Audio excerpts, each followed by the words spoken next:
Hola, buenas tardes, noches para los que nos ven, donde sea que nos vean y desde donde nos vean. Gracias por acompañarnos hoy nuevamente en este proyecto que es en conjunto con Juan David Giraldo, la Cámara Colombiana del Libro e IDARTES.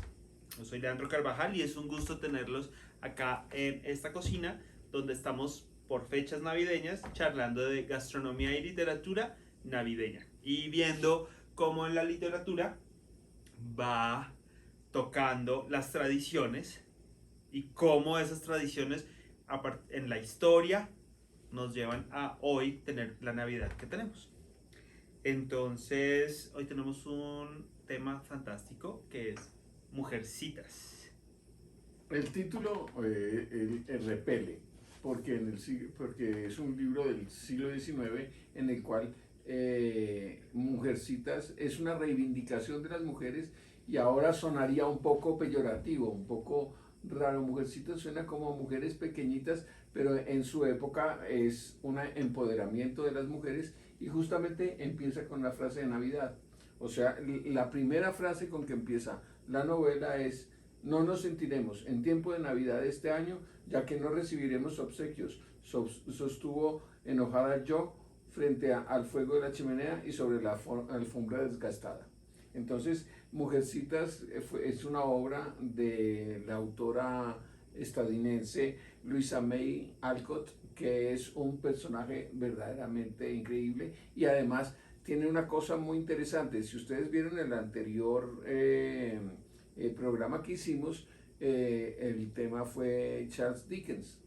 Pues ella fue una admiradora furibunda de Dickens. Y es un poco, bueno, es un poco menor que Dickens, Sí, pero están casi que en el mismo ciclo. Pero entonces nos fuimos y cruzamos el océano, arrancamos el Medio Oriente, luego nos fuimos a la sí. Inglaterra victoriana y pasamos ahora a un Estados Unidos que está convulsionándose con una guerra para abolir la esclavitud y un poco ¿no? de cosas que están Una sucediendo. guerra civil en la cual ella participó, ella fue enfermera y Hizo de todo. Y hizo todo, escribió sí. Mujercitas un poco autobiográfico. Yo les cuento que la inspiración que tengo para esta novela, que en realidad cuando pensamos en Navidad y literatura con IDARTES y la Cámara Colombiana del Libro, de los primeros libros que llegó a mi cabeza fue Mujercitas, porque casi siempre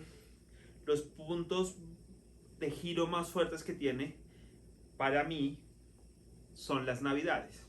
Ahí es donde todos gira, se comparten esas mesas gigantes dentro de una pobreza de la que ya hablaremos, dentro también de otras riquezas que también hablaremos, porque ahí se ven, pues el vecino de enfrente es un millonario, pero nosotros somos pobres, entonces es bien interesante esas escenas en que Lori, el chico que vive enfrente, dice que las ve a través de la ventana siempre en ese comedor y cómo ve la silueta de la mesa y cómo ve la silueta de la mamá y que se ve que es una buena persona, pero todo es en una distancia de antejardín y eso es súper bonito. Entonces, hay una escena en particular, Juan, que me gusta mucho.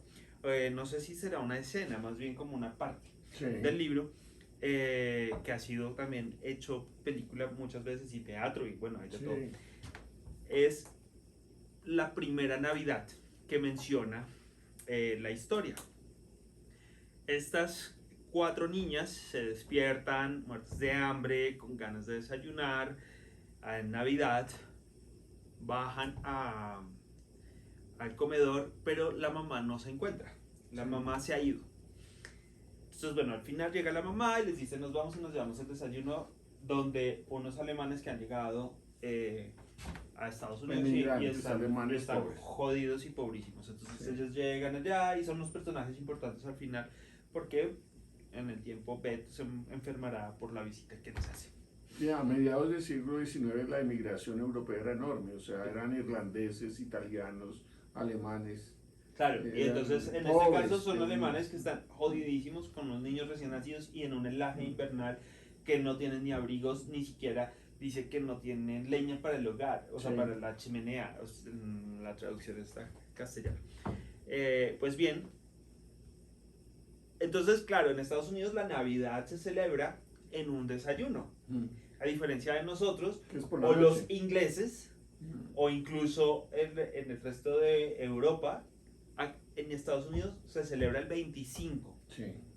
Seguramente tendrá que ver con algunas cosas religiosas y tal, pero no quise hacer un desayuno, pues porque estamos a las 6 de la tarde haciendo una cena. Entonces estas niñas llegan, después de haber regalado su desayuno, llegan a la casa y desayunan pobremente. Porque y ellas se van en procesión a sí, llevarle todo lo que en una tienen madrugada a los y muchachos. se van súper temprano, Sí. nadie las ve, entonces eso también es muy importante entenderlo, que no había nadie en la calle, pero llegan al mediodía, cuando regresan felices porque bueno, descubrieron lo que es ser tan generoso, porque su mamá, ese personaje maternal que tienen, es la generosidad absoluta, y se presenta Sí. ese personaje desde el inicio como: entreguemos todo lo que tenemos, que no tenemos nada, pero entreguémoslo. Sí. Entonces, bueno, por casualidades, la persona que les ayuda, la señora que trabaja en su casa, Sí. le cuenta a uno de los trabajadores de la casa de enfrente lo que habían hecho estas niñas. Ese trabajador le cuenta al dueño de la casa, a un viejito un poco raro y loco, que todo el mundo lo tiene como raro, y él envía una cena de regalo. Pero las cenas son pastelitos, bizcochitos y no sé qué, y en el centro de la mesa ponen unas flores, y que siempre va a haber flores en esta mesa, Sí. pero esto es como un gran decorado. Entonces ahí todo este gran discurso es para decirles por qué voy a preparar hoy una corona de cerdo rellena de un arroz y ciruelas, porque siento que ese es el arreglo floral que tenían ellas. El libro habla de comida todo el tiempo, pero habla de unos pastelitos, muy divertidos, que son los manguitos, les dicen, como la traducción que tengo yo en el castellano. Son estos manguitos calientes que ellas siempre llevan por la mañana, pero también hay unas limas importantísimas por las cuales a una de ellas le clavan un regañazo en el colegio. O sea, hay un montón de comida. Sí. Pero yo me inventé un arreglo floral que es una corona de cerdo. Para esta corona de cerdo, que es muy fácil de hacer, necesitamos, a ver, una costilla de cerdo que usted puede arreglar en su casa facilito. No me pareció. Entonces, me parece complicado, pero... vengan, les muestro. Uno limpia los huesitos. Usted le puede pedir a su carnicero que le haga un carré de cerdo, que es como más o menos lo pueden conocer en el corte. ¿Qué significa esto? Que la costilla tiene un trozo al que llamamos falda, que es un extremo, que no debería cortarse para hacer esto, sino limpiarlo simplemente. ¿Qué es limpiarlo? Quitar el trozo de carne y dejar los huesitos limpios.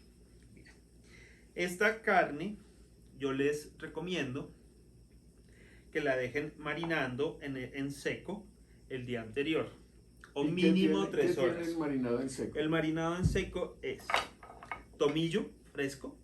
Sí. Pero entonces les voy a dar la receta para la libra de costilla. O sea, es para la libra de costilla. Entonces ustedes le van a poner tomillo seco, le van a poner dos cucharitas de tomillo seco, van a ponerle media cucharadita de laurel, van a poner dos cucharitas de sal por libra. La sal, lo mejor es que sea gruesa, ¿no? Siempre decimos sal kosher porque en realidad tiene un tamaño que está muy bien para las carnes o para las preparaciones en la cocina. Porque la que está demasiado molida... Además tiene yodo. Tiene yodo, sí, es muy ordinario. Entonces, pimienta molida, también media cucharadita. Y ajo, le ponemos 2 dientes de ajo machacados. Esto se va a revolver, toda esa mezcla que les he dicho, lo van a revolver en seco en un bowlcito, y se lo ponen a la costilla. Como ven, queda así como llena de cositas sabrosas y olorosas. 3 horas mínimo en el refrigerador. Ahora lo que vamos a hacer después es limpiar esto y continuar con el resto de la preparación. Pero les voy a contar, antes de seguir hablando de Mujercitas Juan David, todos los ingredientes que tenemos en la mesa, Muy bien. que son básicamente casi que lo mismo para mantener el equilibrio dentro de la receta. Entonces vamos a hacer un arroz estofado, que es, usted lo puede, vamos a rellenar la corona con arroz, pero usted la puede, con arroz blanco, usted la puede rellenar con arroz salvaje, por ejemplo, o un puré de papas, o pan de maíz, que sería como típico. Pan de maíz es muy navideño. Es súper navideño. Sí, el pavo se llena con pan de maíz. Sí, y salchichitas de ternera, Sí. y cosas así. Entonces uno se puede inventar el relleno como quiera. ¿Qué es lo importante? Que usted piense 2 huesitos por persona en la mesa, Sí. y que se invente el resto si quiere, pero pues yo le propongo estos ingredientes. 2 tazas de arroz, una cebolla roja picada, una zanahoria picada. No tiene que ser finamente picado, solo cuadritos está muy bien, como lo ven acá, no es finamente picado, ¿sí? Incluso es bien grosero el corte para Sí. que se sienta el rostizado. Ajo machacado, ese sí no queremos que nos salga tan vivo dentro de la receta.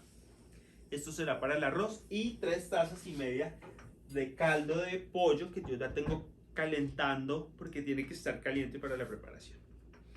Vamos a tener otra cebolla cabezona roja en tajadas. Como de lunas en un cuarto. Sí, de... media lunitas. No, es como un cuarto creciente. Sí. Zanahoria en trozos más grandecitos. Sí. Y seguimos con otros dientes de ajo machacados, 2. Y picaditos. Sí, picaditos. Mantequilla, vamos a utilizar mantequilla durante toda la preparación. Yo en este caso acá tengo media libra, pero usted puede tener menos y no pasa nada. Cuando limpié la carne de mi costilla, que sale un resto de carne, la dejé acá y la guardé porque la voy a utilizar para rostizar. Vamos a tener laurel, canela y tomillo. Eso será como lo que vamos a utilizar en realidad. Si se dan cuenta, son ingredientes que podemos encontrar fácilmente, porque algo que aprendimos en la pandemia es que en esta cuarentena es que tenemos que acudir a lo más fácil y a lo más cercano, Sí. en vez de estar A lo que enloquecidos. podemos encontrar Sí. en los alrededores. Exacto. No vamos Entonces, a traer cosas. tenemos ciruelas. Estas ciruelas están en ron. Las puede meter en brandy, esto es un roncito ahí con las ciruelas. Van a coronar esto. Entonces ahora sí, pues mientras Juan David nos va contando cosas, yo voy a ir limpiando mi marinada y listo. Bueno, les sigo contando sobre esta mujer apasionante, porque de verdad, en Estados Unidos, justo antes de la guerra de secesión, o sea, en la década de los 1840, 50, se crea un círculo intelectual en el cual ella está inmersa, que es el de Emerson, el de Hawthorne, de autores muy importantes, y el de Thoreau, que yo creo que ese es el antepasado del presidente de Canadá. Entonces, Thoreau crea alrededor de un movimiento que se llama Walden. Él se va a vivir y descubre que el hombre puede vivir en la naturaleza tranquila, y que es la sociedad la que lo corrompe. Si él está apartado de la sociedad, viviendo en una cabaña en la mitad del bosque, podrá, y trabajar duro, le va a hacer todo el bien posible que la sociedad después va a intentar quitarle. Entonces ella pertenece a ese círculo, o sea, la mamá, con la generosidad de la mamá, forma parte del círculo en el cual creció ella. O sea, Alcott no es como Dickens, en eso sí se diferencian. Dickens es autodidacta. Dickens tuvo una infancia muy pobre y muy infeliz, porque ella tampoco es que sea rica, el papá era pésimo para los negocios, pero era un grupo que es un poco la historia de Mujercitas, ¿no? Es muy biográfico eso. Porque sí, Mujercitas, sí. pues sabemos Sí. que era una familia pudiente, que se vino a menos porque el papá no supo cómo hacer la plata Sí. y tienen una tía que se los Rica. vive Sí, recordando. sí, es que divertidísimo. Bueno, Y en todas las versiones de Mujercitas, la tía la hace un personaje viejo, simpático, es un poco llena de humor también. En eso Alcott adoraba y copia a Dickens en el humor, en la denuncia social y en el humor. mira, Juan, estoy haciendo como un doblez aquí con esto. Usted lo puede coser, como, pues como acá hay poquita gente en realidad, entonces pues nosotros tenemos para esta pequeña cosilla, pero si usted son más personas en casa para la cena, tiene los dos listones de las costillas y los cose por los costados. O sea, cose un costado y cose el otro costado y ya queda la corona. No es necesario amarrar toda la corona, Sí. sino coser como solo un costado. Yo tenía una bella aguja, pero en estos No últimos aparece. no apareció la aguja. Se perdió la aguja en un pajar. Y bueno, sigue, perdón. Pues sigamos con la señora porque la biografía de ella y la historia de Mujercitas y todo va paralelo porque es muy parecida. O sea, ella también es hija de un matrimonio en el cual la madre tiene un lugar preponderante. Ella es una mujer muy fuerte y muy valiente, decidida, generosa. Y el papá es un poco inexistente. El papá es una persona a quien quieren mucho, pero que en la Profesor era, ¿no? película, pero en la película el papá se va a la guerra. En el otro el papá tampoco tiene mucha presencia. El papá de Alcott no fue a la guerra, pero tampoco tuvo una presencia muy fuerte en la casa. Y son también cuatro hermanas. Son la mayor, Sí. Luisa May, que va en la mitad, y otras dos más pequeñas. También una toca piano, o sea, es muy autobiográfica la novela, aunque tiene ciertas diferencias con la vida de ellos, eh, pero no es tampoco muy grande. Sí. Entonces, pero sigamos con la biografía de la señora. Esta es la estructura familiar de la familia Alcott. ¿Dónde viven ellos? ¿Dónde? Ellos viven en Massachusetts. Cambian mucho.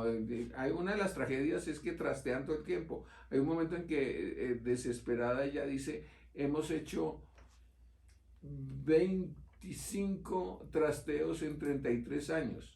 25 trasteos Eso es un casi de trasteo por montón. año. Eso es un Entonces es montón. una locura. Y todos sabemos el pardo que significa un trasteo. Exactamente. Y también una cosa, ellos pertenecieron a estas comunidades, se me escapa el nombre de la, de la secta, digamos que fuera así, pero era esta comunidad alrededor de Walden y de Thoreau que habla sobre lo que ya dije de la sociedad que corrompe.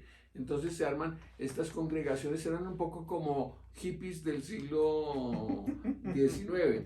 Entonces ellos vivían de la naturaleza, no les importaba tanto la moda y esas cosas, ni usan esas gigantescas faldas y esa moda dificilísima del siglo XIX para las mujeres. Y es una banderada del feminismo. Una de las primeras Es muy interesante. es que ella es un personaje, no es una escritora, por Claro, eso es yo que entiendo que lo de el nombre Mujercitas me no suena justo con pero, la muestra de las mujeres que aparecen dentro de su pero es libro. justo en la medida en que son personajes Mm, que Joe, que es digamos, la segunda, ¿no? como ella. Sí, como ella, tiene 13 años cuando inicia la obra, cuando inicia la historia. Mm, Entonces realmente son mujercitas en el mm, sentido en que es esa edad en que luego las presentan y además es una época en donde la mujer está claramente dividida entre antes de los 15 años sí, y después de los 15 sí, años. sí. O sea, Mm. eso es como la niña y Y la que se pácate la prepara señora a casarse. a casarse. Y Y no todo, estudia. Y tiene que ser mujer de su casa. Y sí, tiene que hacer y que es un poco como la imagen que nos vende la tía que está todo el tiempo ahí Mm. y tal. Bueno, ya amarré mi corona. Entonces, ¿qué tal si empiezo a hacer mi arroz? Que ese arroz, pues lo vamos a hacer aquí en la estufa. Ahora les voy mostrando lo que voy a ir haciendo. Voy a acercar la cámara. Ya saben que estamos pues con este tema de la cuarentena, no tenemos acá, o pandemia, no tenemos aquí pues un set de producción, sino es este. Así sí, yo te grabo desde mi celular, no funciona. No, vamos a moverlo así. Me parece, ya. sí. Sí, tranquilos. Que tiene como 600 cámaras. Entonces ya voy a moverlos y en un rato nos vemos. Bueno, entonces tenemos aquí la olla. Vamos a poner suficiente mantequilla. Vamos a sacar este color nuez que me encanta porque da un sabor y un aroma bastante atractivo. Esto lo pueden, como les contaba, hacer con arroz salvaje, con arroz integral también, o un puré de papas, ya que estamos en una época de comprar papa. Vamos a dorar un poquito esta cebolla.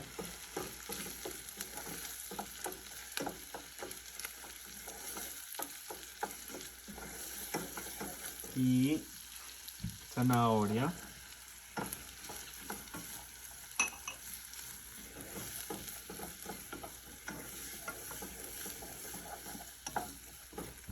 Vamos a poner el ajo.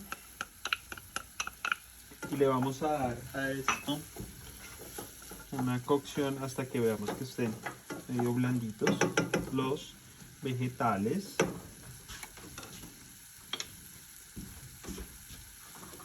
Y luego pondremos el arroz. ¿Sí? Que sí, es importante siempre remover. Este arroz no lo vamos a terminar de cocinar y por eso quería mostrarles cómo lo íbamos a hacer, puesto que este arroz irá dentro de la corona, dentro del horno. Y listo. Entonces usted puede hacer fácilmente este arroz el día anterior, puede dejar marinando la carne cuando haga este arroz y al día siguiente empieza a hacer el montaje. De esa forma nos resulta más fácil la preparación. Queremos las texturitas y la mantequilla que le vaya dando. Entonces ahora vamos a poner el arroz. Acá hay 2 tazas de arroz.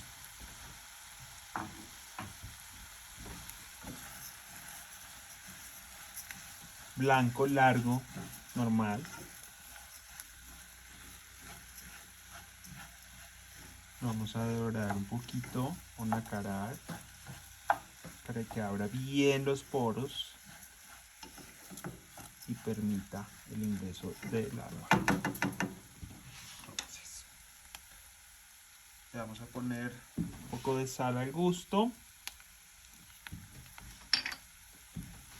Pimienta recién molida, si la tiene usted ahí a la mano, el molino, pues está perfecto para poder molerla ahí. Y le voy a añadir una pizca de allspice o esto es pimienta dulce, también guayabita le dicen, y que es como ese sabor, hace parte un poco de los condimentos que tenemos siempre en la Navidad, entonces da realmente un sabor bien rico, y en el Caribe se usa mucho realmente durante todo el año. Bueno, pues ya teniendo esto, recuerden que este caldo debe estar caliente. Es caldo de pollo, lo puede hacer también con caldo de cerdo. Y ahí lo vamos a dejar cocinando. Cuando ya esté seco el arroz, cuando lo veamos seco, ya lo apagaremos. Así que ya nos vemos en un ratico. Entonces, mientras tenemos el arroz hirviendo, voy a poner otro poco de mantequilla en un sartén. Las zanahorias, alistamos las zanahorias que teníamos restantes con las cebollas y el ajo que también teníamos por ahí rondando. Esperamos a que se funda nuestra mantequilla.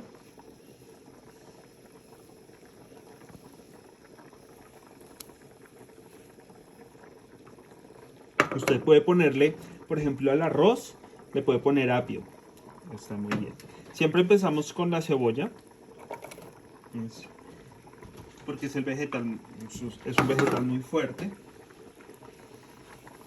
Entonces esto nos ayuda. Lo puede hacer también con cebollas amarillas o echalots, eso también le da un sabor. A mí me gusta mucho esta cebolla que es picante y con las carnes funciona muy bien porque pues, es una cebolla que tiene mucho carácter. Entonces va a acompañar ese cerdo delicioso. Vamos a dejar acá nuestros vegetales, vamos a poner la zanahoria en trozos groseros. Si se da cuenta, los cortes no fueron para nada pequeñitos. Y vamos a poner de una vez el ajo machacadito. Y entonces, aquí tenemos nuestros vegetales que van apenas los veamos blandos, que será en cuestión de 10 minutos, los vamos a retirar y los vamos ya a utilizar para rellenar nuestra corona.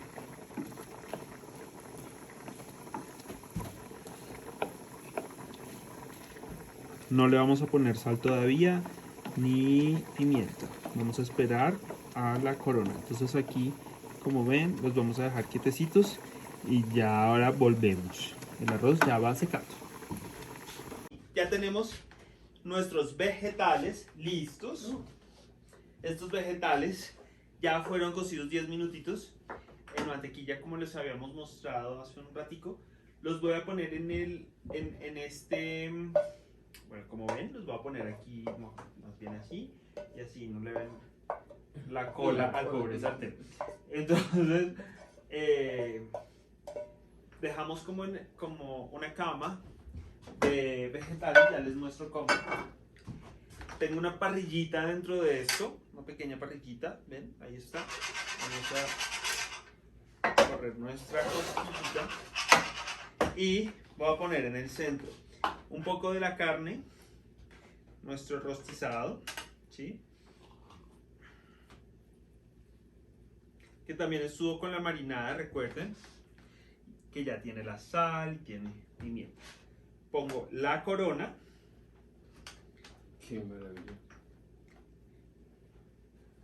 No sé si lo puedan ver ahí bien. Yo creo que sí. En cámara. Pero entonces yo traigo un poquito así la cámara. A ver si se ve por ahí. Bueno, espero que sí.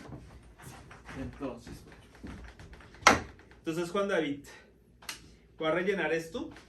Y mientras tanto les cuento lo de los trascendentalistas. La palabra que se me había olvidado era eso. Trascendentalista. Ellos pertenecían al círculo de los trascendentalistas que a la larga, viéndolo de verdad, eran como unos hippies de mediados del siglo XIX que decían que el alma humana era reflejo de la naturaleza y contenía todo lo que el universo tiene dentro. Y lo de Emerson, que es el principal filósofo de los trascendentalistas, y cada vez que ustedes busquen una cita sobre algo, siempre aparece una de Waldo Emerson, es como el señor de las citas. Él sacó un poco de filosofía alemana y de influencia de la India, claro, de cosas hindúes. Entonces sí, es totalmente la apertura al hipismo. Entonces todo eso es volver a la naturaleza. Thoreau, que era el otro trascendentalista, hizo Walden, del cual se hizo Walden 2, sí, y Walden 3, que es siempre la vuelta y el retorno del hombre a vivir entre la naturaleza y entre el bosque. Entonces ella era una mujer muy culta. Entonces eso es una de las diferencias con Dickens, que era un hombre que todo era la experiencia vivida porque no tuvo pues, Pero es formación. curioso porque al final esta escritora nos habla de su vida en el libro.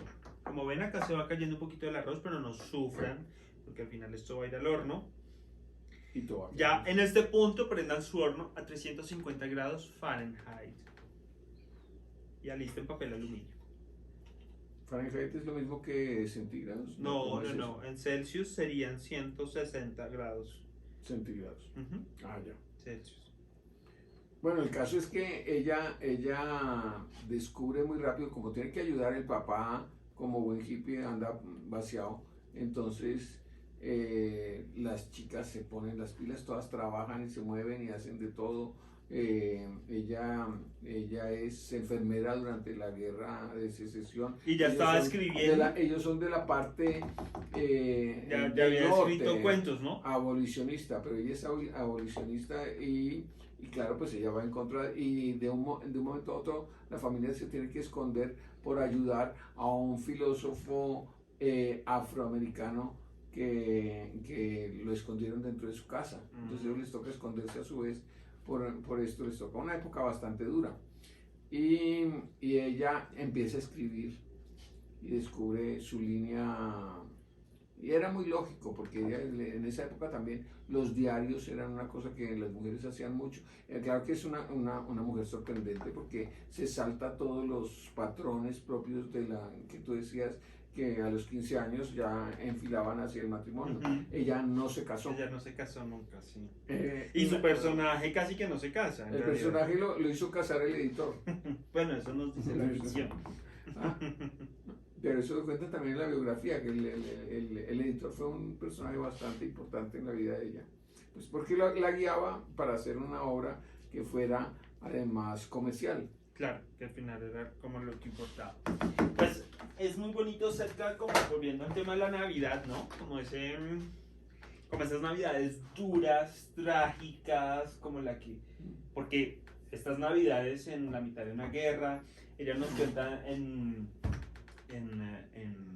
Mujercitas, ese papá ausente, en realidad está ausente porque está en el ejército. Sí.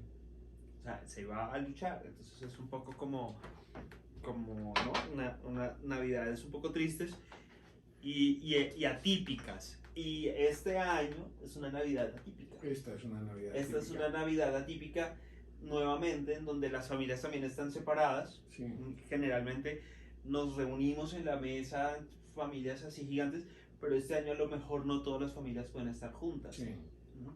Es bien, Cada uno en su aislamiento. Sí, estas son las ciruelas que estaban en Coñac y las pongo acá como en la coronita de Oh, qué maravilla. nuestro sabroso chun. Voy a bañar esto con el, con el ron que tenía y voy a ponerle un poco de tomillo fresco, unas ramitas de canela y un poquito De laurel. de laurel, o un poco de laurel. Hay Pongo una esto, cosa que estaba pensando ahorita acerca de eso. Cuando el hombre se tiene que ir a la guerra, los hombres se van a la guerra porque están defendiendo la unión y son antiesclavistas.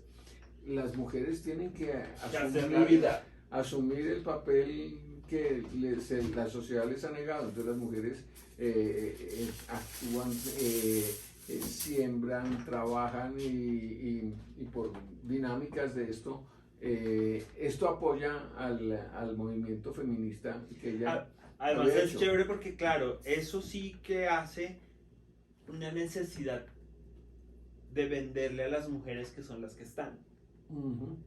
O sea, generalmente podrían estar. Ella escribe sus historias Sí.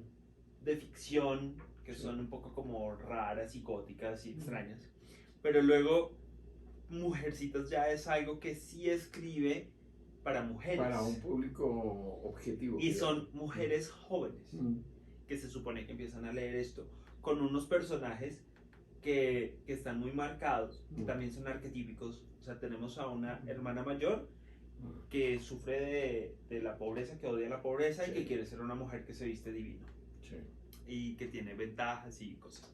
Tenemos a la Joe, que es este personaje importantísimo que siento hoy o creo hoy que desde mi lado psicológico veo que sí es un arquetipo de mujer que es la que siempre es un outsider, es la que no Sí. pertenece a ese tiempo, siempre está pensando en el tiempo o está en un tiempo futuro con una lucha de sus deseos personales y no los impuestos por la sociedad, en donde no le interesa esa feminidad marcada del momento, porque seguramente con el tiempo pues van pasando las cosas, pero a la mujer desgraciadamente sí que sí la tienen encasillada la sociedad Sí. en unos arquetipos también muy Sí. complicados. Luego viene este otro personaje, es que son 4 personas realmente que muestran unas son personalidades claras. femeninas Sí, muy claras. Sí.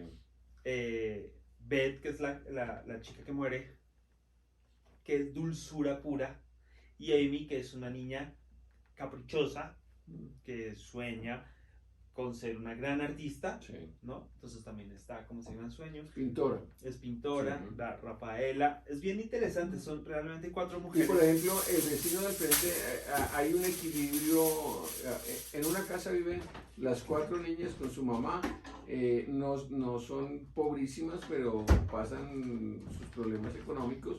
Y al frente vive el señor este extraño con un sobrino, con un nieto que ha perdido sus papás, que es medio italiano y que vive solo. Sí. O sea, por un lado está el clan cerrado de las mujeres que viven en el otro lado, y al otro lado está el muchacho este que es maravilloso, Lori, que es sacado casualmente en la biografía de Luisa Alcott. Hablan de que en un viaje a Europa ella conoce un muchacho polaco que parece que es el único amor de su vida, así, el único muchacho que de verdad le movió la aguja. Lori, que es un personaje increíble. Y entonces de ahí ella crea a Lori, que es este muchacho, que es un muchacho inteligentísimo, pero raro, todo. Eso es muy bonito, en una época en que todos son tan clichésudos, todo es una sociedad tan pacata y tan cerrada y tan dura, y con esa religión protestante, calvinista, que es tan drástica, todo tan cerrado, aparecen estos personajes libertarios intentando volver a la naturaleza, y el que tiene el dinero no tiene la felicidad, a tal punto que el viejo, el abuelo de Lori, le dice a la niña que toca piano: venga y toca piano en mi casa, porque no hay nadie, porque vivo en una casa magnífica pero no hay nadie.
y vamos a hacer historias positivas. O sea, ya tenemos una realidad bastante jodida, Sí, sí. entonces, pero no es una ficción más allá de la realidad, o sea, no es una irrealidad. Sí, Entonces es un mundo difícil, pero con unas soluciones positivas. sí.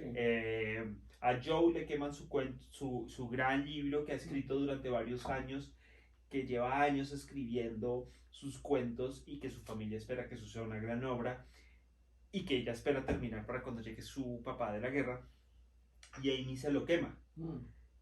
Esto es una gran tragedia que termina pues ahogándose la niña, la Amy, entre el hielo, en un río y bueno tal, pero no se muere. O sea, Se sí, hunde. si hay una muerte, esta Beth se muere, la tía se muere, hay unas muertes, pero si se dan cuenta, Hombre de escarlatina. es positivo. O sea, al final como que Sí. siempre trata de sacarle algo positivo a todo. A lo mejor tiene que ver un poco con esa filosofía familiar. Sus primeros escritos, los primeros escritos son bien interesantes y son unos cuentos de denuncia del mal manejo de los hospitales durante la guerra.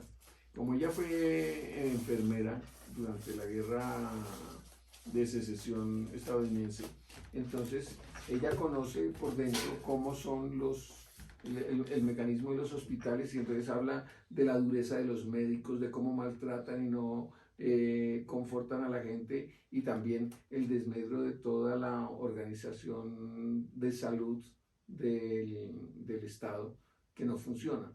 Entonces, ese es el primer cuento, que ahí se parece también otra vez a Dickens denunciando los abusos de la riqueza, los barrios muy pobres, o sea, ella va paralela, pero tiene una profundidad en los personajes que Dickens subsana con humor y con unas descripciones perfectas. O sea, esta no tiene el nivel de descripción tan maravilloso que hizo de Dickens, el gran escritor de la época victoriana, pero sí tiene la profundidad de los personajes que son estas cuatro, tal vez porque escribió menos novelas, es que Dickens tiene una obra muy grande. Aunque esta niña tiene un montón de cuentos y Hizo de muchos cosas. cuentos anónimos, Sí. como las mujeres no podían una cantidad de cosas en un mundo Cambiaba tan de nombre limitado, a cada rato. entonces cambiaba de nombre, tenía diferentes seudónimos, hizo novela gótica, hizo el primer detective. Edgar Allan Poe había escrito un detective y ella hace el siguiente hombre detective en una novela. Interesantísimo. Sí. Pues bueno, antes de meter esto al horno, les cuento, lo cubrí completamente. Va a entrar al horno, así como lo ven. Si solo le puse un poco más de aceite, le pueden poner un poco de sal también. Va a entrar al horno 15 minutos en 350 grados. Luego le bajaremos la temperatura y le quitaremos el aluminio más o menos a 325. Y así en 325 lo dejamos media hora. Si usted va viendo que los huesitos se empiezan a poner oscuros, yo ahora les voy a mostrar un truco que está bien chévere. Ya nos vemos en la horneada. Pasados 15 minutos a 350 grados Fahrenheit, saqué un momento la corona del horno y le puse a los huesitos de la corona unas papas para que no se nos quemen las puntas, y de paso tenemos unas papitas cocidas dentro de la corona. Vuelve al horno, ya descubierta la corona, a 325 grados Fahrenheit, y estará por 30 minutos. Bueno, sale del horno ya nuestra costilla, como la ven, después de 15 minutos a 350 grados Fahrenheit, envuelta en papel aluminio como la teníamos.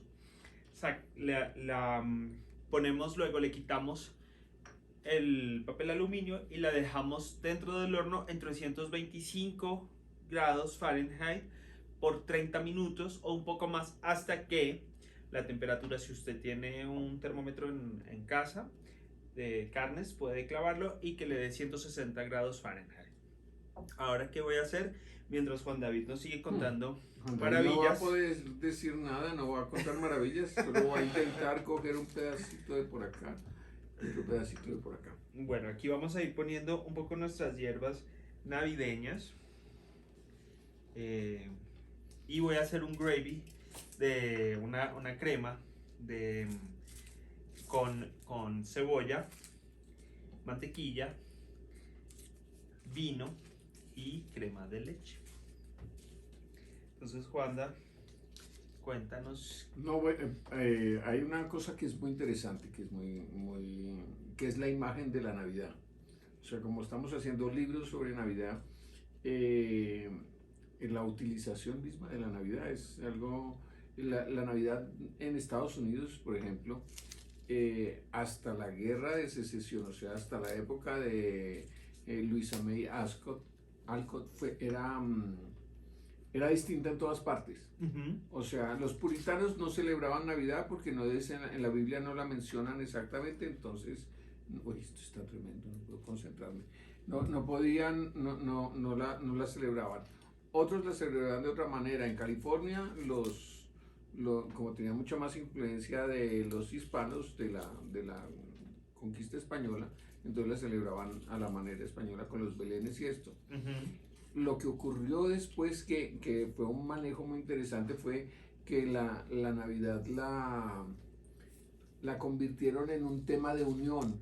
Por eso les iba también Dickens y les iba también Luisa, Mm. porque ellos hablan más que de un evento religioso que puede distanciar, porque cada religión tiene su manera de ver las cosas, Ujú. era alrededor de la mesa, de la comida, del amor y de la cosa familiar. Ujú. Entonces, como es un país de emigrantes, eh, tuvo mucho éxito el árbol alemán.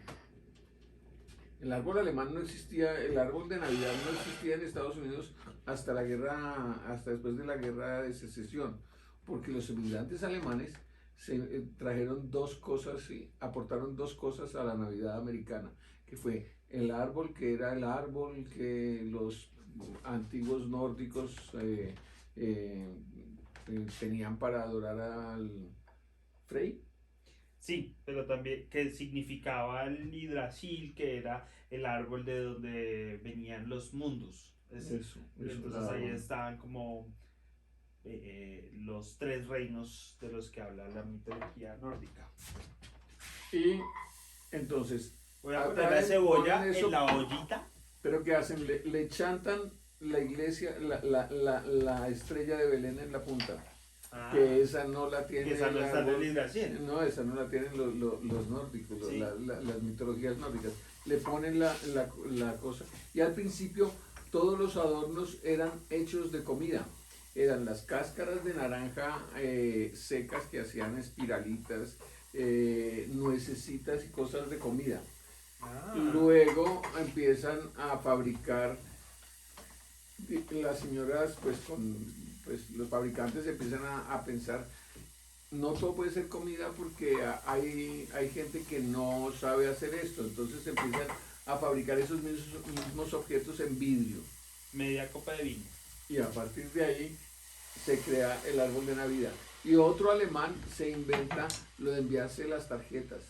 Las tarjetas de Navidad. También es de Por alemanes. eso otro emigrante alemán que Esto hay unas tiendas famosísimas, claro, eran unas tiendas ajá, famosísimas sí, de, no vamos a mencionar de- la marca, pero eso se convirtió en un negocio enorme. Claro, y bueno, pues eso se transformó ahora con la vida un poco más Sí, ahora ya virtual. ya no hay tanta tarjeta de Navidad. Pero también van trayendo otras cosas.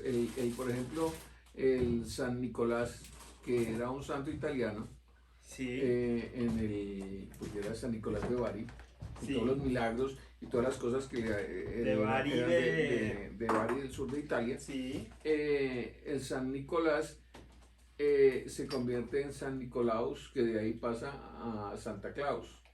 Y ahí interviene Coca-Cola y era un santo verde, vestido de color verde, pero Coca-Cola lo pone de color rojo con blanco y se inventa su propio... Bueno, no le y estamos haciendo existe. propaganda, ¿no? No, a mí me parece que es terrible, al contrario, me parece... Puse crema de leche, una tacita de crema de leche, y voy a dejar que se reduzca esto un tercio.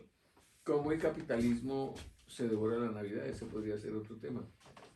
Porque Bueno, ese ese es- entonces podemos decir un poco, bueno, nos saldría... el niño Dios vale. no vende, porque el niño Dios es un bebé en peloto en la mitad de un Pero, de una casa de pero le pajas. llevan En regalos, le cambio, llevan oro, le llevan mirra, le llevan... pero él no es el gordito que trae los regalos que compraron los papás y que entra por ya es otra cosa. Por eso es comercial, tan comercial y tan alabado y tan promocionado el Santa Claus. Claro, pero sin embargo nos juntamos a una Navidad familiar Sí. y podemos seguir celebrando las Navidades, Sí, alejándonos, seguir compartiendo las mesas. no se imaginan lo que es esto. Esto tiene las ciruelas, la canela, las hojas de laurel, todo tostadito, maravilloso. No se imaginan el olor de esto. Lástima que no puedan sentir el olor de la corona, de la corona de Navidad que ha hecho magistralmente Leandro. Entonces, con Mujercitas, a mí sí me encantó siempre esas Navidades que describen esta familia ruidosa, porque como son estas cuatro niñas muy joviales constantemente, pero luego se casan, porque es interesante que Mujercitas es la unión de tres libros que ella va escribiendo. Ella hace Mujercitas, luego Muchachitos y luego hace Los hijos de Joe.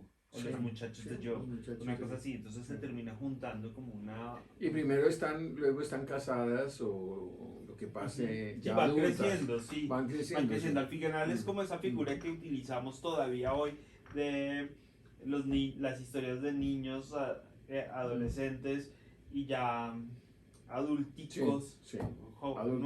adulto. Nuevo adulto. Y ahí sí. Entonces, ¿cómo va el gravy? Bien, ya está reduciendo el vino.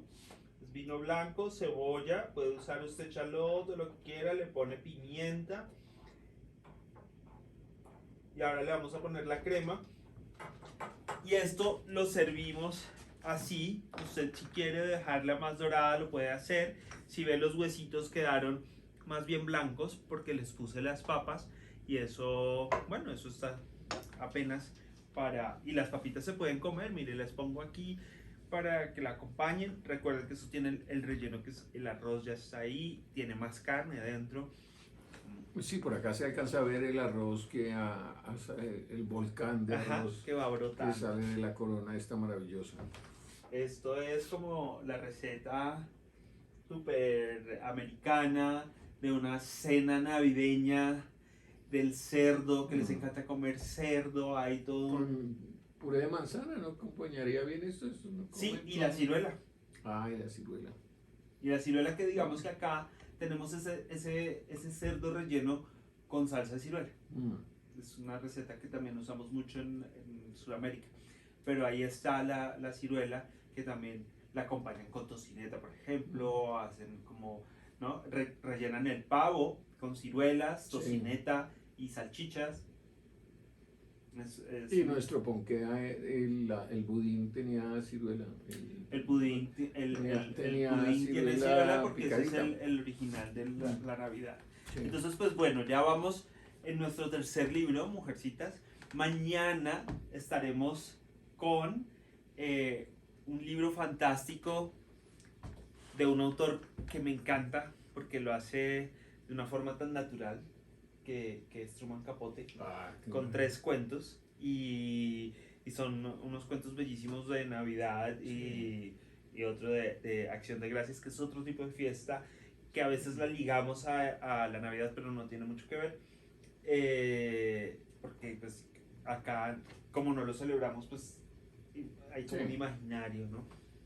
El pavo, como ese pavo de Acción de Gracias que celebran en Estados Unidos terminó siendo el pavo navideño. Sí. Eso es muy curioso porque al final no era la cena, nunca fue con pavo. No. ¿Acá qué era? ¿Ajiaco? Pues según la región. Sí, bueno, eso lo veremos. Bueno, sí, eso lo veremos en otro librito en otro libro que viene en camino. Sí.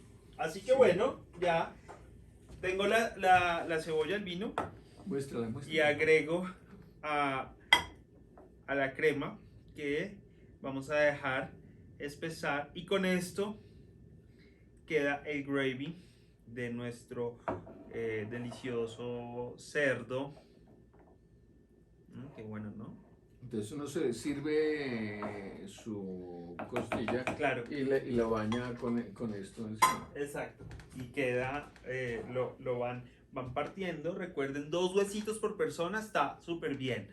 Esta costilla usted la puede armar más grande, y la van juntando siempre por los costados, ¿no? Entonces, recuerde siempre hacer como coser las esquinas. También se puede armar amarrándola toda, pero a mí me gusta simplemente coserla con los bordes, porque entonces el hilo va a ser más fácil de quitar. Oh, estoy hechizado. Entonces, pues nada, ¿qué nos queda por decir de Mujercitas? No, de la autora. ¿Qué pasó con la autora? La ¿Y qué autora pasó? tuvo mucho éxito. La autora fue una abanderada del voto femenino. Fue la primera mujer que votó en la región de ella, que se llamaba al sur de Massachusetts, que era el lugar en donde ella fue la primera en votar. Murió pronto, murió a los 55 años. Parece que el mercurio que se usaba como remedio durante la guerra la intoxicó y la fue intoxicando y dice que pudo haber sido los restos de mercurio que ingirió. O la tristeza de la muerte del padre. El papá se había muerto 2 días antes, pero está enterrada en una colina con los otros miembros de la sociedad de escritores. Entonces ahí está Hawthorne, y yo no sé si ahí también está Emerson. No sé si ahí en la misma colina, allá en... Tendremos que ir a visitar nos va la a tumba tocar. y celebrar con Pero unas limas. primero celebramos comiendo esto. Los esperamos mañana. Gracias por vernos hoy, o cuando sea, es de hoy. No sabemos en esta virtualidad si es día, tarde, noche, madrugada. Escríbanos, cocinen, prepárenlos, vayan contándonos. Esto seguirá. Mañana nos vemos. 6 de la tarde es el estreno. 6 de la tarde hacemos los estrenos de los videos. Y mañana estaremos con 3 cuentos de Truman Capote. Ojalá lo lean un ratico antes y estén enteraditos, o se antojen de leerlo. Eso sí. Chao, y qué gusto tenerlos por aquí otra vez.